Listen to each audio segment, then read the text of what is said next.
Lionel, I have followed your career for years, and for so many, including myself, you are considered the godfather of public relations. You have written the book on public relations, which when I first came into the industry, I read. Also, your lobbyist book is a scream, and I have been reading it as well. I haven't finished it yet, but I absolutely love it. And I wanted to ask you, Lionel, people often say that you're one of the most well-connected professionals in Westminster. Is it all about what you know, or is it about who you know, or is it a blend of both? Well, I've been around a very long time, Farzana, as you know, and that's why my black book is as bulging as it is. When I first started in the 1980s, lobbying was the Wild West. Anything went. There were no rules, no regulations. You did what you like, and you generally get away with it. But in those days, it was all about who you know. Nowadays, we're supposed to say it's about what you know. The answer, the truth is, it's always been about the two. Old school people like myself still use our contacts to an enormous degree. But there's a whole new generation of public affairs professionals coming through now who are much better trained, much better schooled than we were back in the day. They do undergraduate degrees, they do postgrad degrees, they read the books, they go on the courses. So they understand the mechanics probably better than we did back in the day. If they have a shortfall, and I'm really very full of admiration for my younger colleagues, but if they have a shortfall, they probably don't spend as much time networking and establishing relationships as we did back in the day. So, the best relationships from my point of view were forged either over a very lengthy lunch in Westminster, usually on a Friday, not always, or at party conference in 2 or 3 o'clock in the morning when most people have gone to bed and a few diehards are propping up the bar, shooting the breeze, getting to know each other. Can you still build those relationships in a more virtual world? I've met you in person, Lionel. Now I'm meeting you again virtually. My personal philosophy is in person will always be better, especially if we're sharing a drink or especially if we're breaking bread together, because the physiology of the body and the brain changes and we feel closer to one another. So I sort of answered the question as I ask it. But how do you feel about that? Can relationships still be built successfully in a virtual world? Simple answer is no, Doug. COVID taught us that Zoom Teams are really valuable tools, especially when you're in different time zones, as we are here. And I think you can maintain relationships on email, via calls, etc. But I don't think you can establish those relationships. So you need to put in the groundwork, build up that relationship, and then you can keep it ticking over by all means. But face to face, as you say, over a lunch or dinner table, breaking bread, that's how it works. I totally get that. Same in the political sphere. I mean, when you're meeting with politicians or those that actually get the work done just beneath the politician at the chief administrative level, it's about breaking bread. Sure, absolutely, Doug. Politicians, special advisors, journalists. Now, civil servants is very different. You have to be very careful. Entertainment has to be declared. There mustn't be any hint of undue influence, but you can meet them over a cup of coffee, maybe even a beer, but the entertainment cannot be too extravagant. Do you know, Lionel, I wanted to talk about polarization. And back in the day, God, about 20 odd years ago, I was working in the Conservative Party. And as I did back then, and as I do today, I have friends across, the whole political spectrum. But that seems to be increasingly rare as people are becoming increasingly polarized. They do not want to date people from across the political spectrum. They don't want to particularly do business with them. There is an active discrimination also that takes place where people do not, do not even want to be in the same room as people who may have a different political lens than they do. Now, how have you navigated polarization in the political realm? Because actually, you've experienced multiple different governments. And has tribalism changed the way that influence actually now works? And does fear play a larger role in political strategy today than it used to? Yeah. I mean, public affairs has always been about threat and opportunity.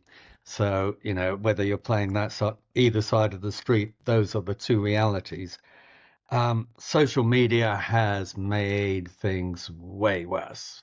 Everyone's in their little echo chamber talking to like-minded people. When you go to a Labour conference, you'll see people wandering around with T-shirts. The polite version is "Never kissed a Tory." The impolite version is something slightly stronger. But, they are proud of the fact that they do not associate with the other side. Under the Blair government, it was very easy for Tories to lobby. Blair and Mandelson, who we sent over to you, Doug, you sent him back. You're welcome. Under the Blair government, they were intensely relaxed about people being rich. They understood what business was all about. They understood if you want first-class services, health, social security, etc., it had to be paid for, and that was business. Sadly, I don't detect the same feeling from the current UK administration. Fortunately, I work in an agency which, like yours, Farzana, is big enough to have people from all of the political parties, but unfortunately is getting to the point where you would tend to send a Labour person to talk to a Labour minister and a Tory person to talk to a shadow cabinet person. And it shouldn't be that way, but that's kind of how things are developing. Gosh. The trust? Does it just come down to trust? Everything pretty well comes down to trust, Doug, and that trust is absent now. It doesn't help, and I'm going to be a little bit partisan here. It doesn't help that this government, despite its enormous majority, does not feel secure. The cliche is their majority is a mile wide but an inch deep. They lose votes despite having a majority well over 100. They don't have anybody in the cabinet who has any experience of government at all. And that means when they are talking to business, they can be very insecure. So, maybe the job of a good lobbyist would be to relax them and put them at their ease and help them to navigate that chasm, and it is a chasm. But so far, myself and a lot of my Tory colleagues say it's pretty hard work. I know over here you have different GR agencies, basically council groups, that if one party is elected, well, then you hire this council group because they have all the relationships, and if that other party's elected, well, you hire that other group because they've got all the that's what it's morphed into. Lionel, in your book, newest one, The Lobbyist, there's a powerful line where the villain toasts, quote, "the age of the autocrat," end quote. So what message are you hoping readers and maybe political professionals take from that? Are we really at risk of losing faith in democracy and the power of dialogue or perhaps rhetoric? Yeah. I mean, the book is primarily entertaining. It's supposed to be a page turner. It's supposed to grip the reader, but there is a message there. And the message is that we in the collective West are under attack. I think our government's pretty well realized that, but they're not being particularly honest with our publics. My father worked in the Foreign Office, having fought through the war. He joined the Foreign Office and he spent the rest of his career fighting the Soviet Union.